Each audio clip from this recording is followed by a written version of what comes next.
Okay, Wakey, Wake Up, Rise and Shine, Part 2, second part of the preface.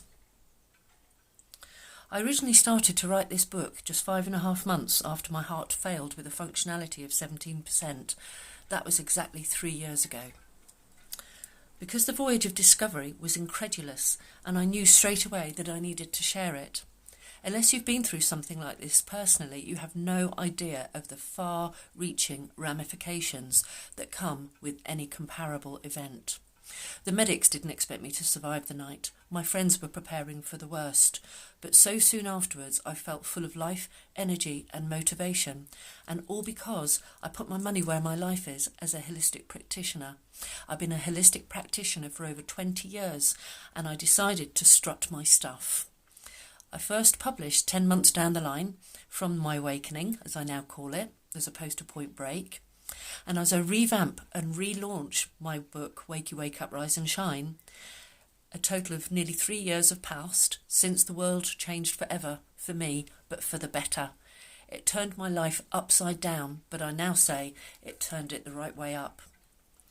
What I continued to realise over the coming 3 years was that just when I thought I was back to normal, I'd have another breakthrough, which would up-level me yet again.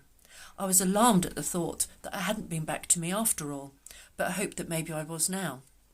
The more this happened, the more it slowly dawned on me just how close a call I'd had, and just how much had been stripped from my life that I had taken for granted every single day. Having the energy to dance rather than just move about a bit.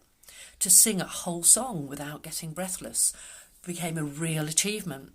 I'd have the occasional wow moments when I'd feel an energy shift, as energy had lifted to a different plane. On one memorable occasion on the acupuncture table, as an energy shift happened, this new energy swept through my body. I felt level, regular and calm, and on a higher dimension.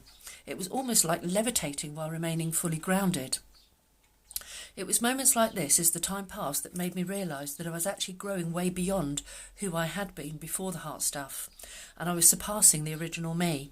Because I decided to stay in this lifetime and go through the dark night of the soul, to act upon my wake-up call in order to achieve an awakening, I was shedding more of what was no longer required.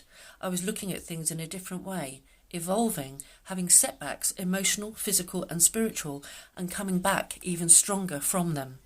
I've developed a crazy sense of humour over the years, and so hope to bring light to the darker times of my recovery mentioned herein. So enjoy the ride and be inspired, and be aware that in drawing inspiration from this guidebook,